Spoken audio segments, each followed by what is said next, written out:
Hey everybody, it's Blood here. I am back with the second video for these three that are just showing the basics for the three different sets of giants that you'll be able to play. And this is going to be for the sustained damage giants. Now look at these. First up, we have Victoria. Now, of course, like all the other giants, they have their basic attack, but for her, specifically, her passive, which allows her to attack with the flamethrower spear to scorch enemies, which will actually deal burn damage over time, and that burn damage will actually stack up. So you'll be able to get some very nice DOT with that. Now, going into her skills, her Q, the Burning Arc, it will spray a wide flame in a cone, and it is refueled by destruction. So whenever you kill any units, the cooldown will end up resetting, which if you end up getting into a massive army and just whacking them out, then you definitely can continue to spam out Burning Arc. And then you have the Winged Victory, which she dashes forward, striking everything in front of her.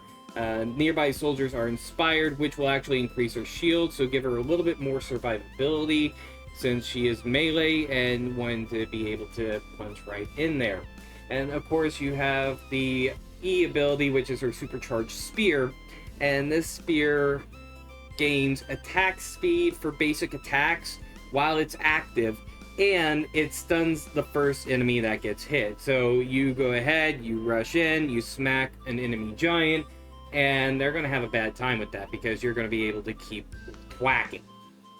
And then you have on History's Pyre, her ult. And Victoria will swoop down on an enemy giant and channels her damage. The flames will spread wherever she lands, she shakes off soldiers, and she cannot be charged. So you'll be able to get in a lot of good whacking. Yeah, so basically, stabby, stabby, flamey, flamey, and burn them all up. Next up on the list is the Mole. Now, the Mole is tanky as all sin and has a really, really nice skill set as long as you play him properly. Now, his passive, when his soldiers rally to him, they actually climb inside of his war shell and they become invulnerable. So you can always end up with an army on your back. And using abilities will actually add more soldiers up to your max rally. So you got a high rally, you got a lot of soldiers sitting in that back end. And going into his skills, you have the Groundbreaker, which actually sends forward a rock wall that will reduce the enemy's attack speed while also increasing your own attack speed. So it's a good tit for tat when you're needing to be able to get in a few more hits. And then you have the Earth Diver skill, where he burrows underground, gains speed, and then surfaces to damage and slow enemies. So it's a good get in there and start laying the smackdown. And the way the skills work end up actually being very, very beautiful if you do them in the right order. And in terms of the skill, he also has Shell Blaster, so a aura surrounds him and gaining damage reduction while also absorbing current incoming damage. And then all that energy results in an explosion, dealing more damage to the enemy. It is a beautiful way to be able, when you get in there, take all the damage you can and then lay the heat on them. And then you have War Blocker. Now, for the ult, basically, you use Earth Diver, you go in and you use War Blocker to create basically your own private little arena that will actually damage the trapped enemies over time, on top of you using all your skills. So you go in using Earth Diver to War Blocker, Shell Blaster, and then Groundbreaker, and then you pretty much got them like hell down. You are able to lay some hurt. The next one is Reaper. Now look at this guy. He is spooky. And for what he can do, currently his passive actually allows him to have temporary attack speed when he is casting his abilities, with help of spectral forces. Now, for his abilities, you have the Unbinding Slash, which is a bone whip that will deal damage to the enemy, and they will suffer DOT as they are trying to resist it. And on top of the DOT, you have the Bone Shard Barrage that fires bones in an arc. It also serves as a protection because it will grant you shields with each hit, and that is all doubled if the hit is against enemy giants. So using that on a foe can be quite sustainable depending on how you build them. And then you go into the Burial Shroud, where you're wrapped in the aura of the grave, and you're able to make it to where soldiers won't attack you. Giants will still be able to attack you, and you gain movement speed. So it's a good get out of there ability that could help you in a lot of sticky situations. And then for the ult, the Phantom Liberators. If you remember that scene from Lord of the Rings where all the ghosts just come out of the freaking ship and mow everything down, that's what this basically is. You summon ghost soldiers for a huge devastating charge, and the ghosts that are called forth, they are immune to damage, but they do vanish after they've charged. So you don't really get to use them if they survive, because they don't survive. They're already dead. And then we have Farron. Now, Farron is actually one that I really enjoy. She definitely has her own deal to her. She is a sniper, and for her passive, whenever she uses an ability, she readies a shot that makes her next basic attack have increased damage, range, and area. So you're able to get your shots off for a pretty good distance. I mean, look at that. And on top of that, you have the sniper shot. So it fires a piercing shot at a much further distance, and it will damage enemies in their path, and it will detonate when it hits a giant or a building.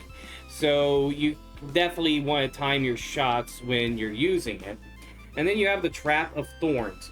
So you throw up a thorn wall, and it not only provides vision, so you're able to see a little further, like wherever the wall is, but the enemy that's caught in it, they will be damaged, they will be revealed, and they will also receive rooted. So they'll be stuck there for a few moments, so you can kind of pin them down and then be able to get at least a couple shots off on them if you're able to get the wall on them. And then we have Vengeance Veil, a good in and out ability where Farron becomes invisible and gaining attack speed upon exit. So if you can get out of there, and then you can end up popping off a few shots while retreating, then go right ahead. And now for the ult, Nature Screams Revenge.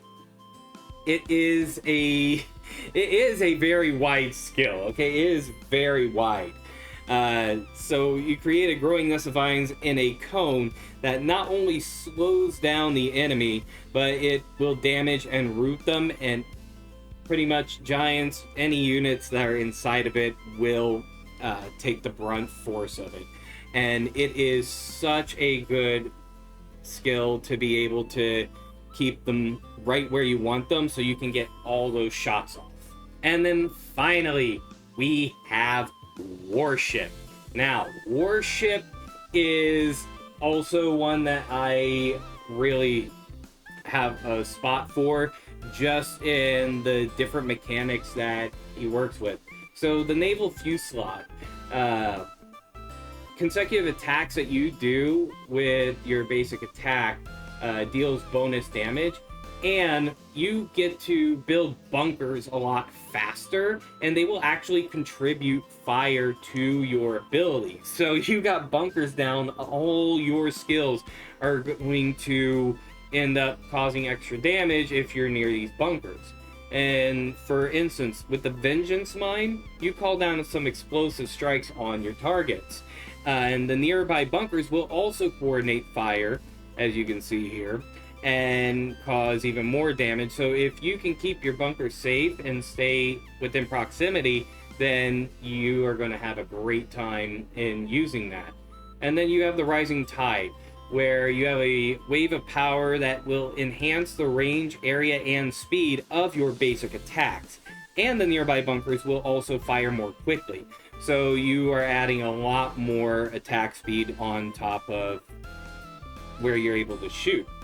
And then the Dead Man's Riptide, where you create a whirlpool. And this whirlpool will not only slow enemies, but whenever you activate the ability again, you can teleport to the location that you ended up throwing it. So you can end up using it to either chase down that person that you're needing to get the last hit on, or you can end up actually using it to retreat. You know, it's a good tactical skill.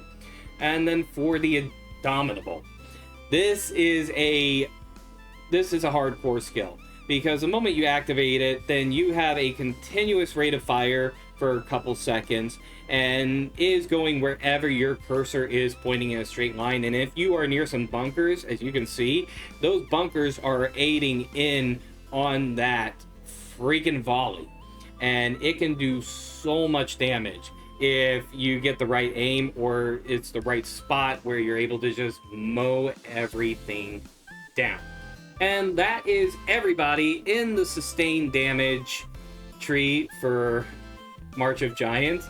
You know, definitely really great characters, and I can't wait to see what we're going to have next. Look forward to the burst damages on the next video. If you like this, please go ahead, leave a like and subscribe, and I will talk to you all on the next one. Bye!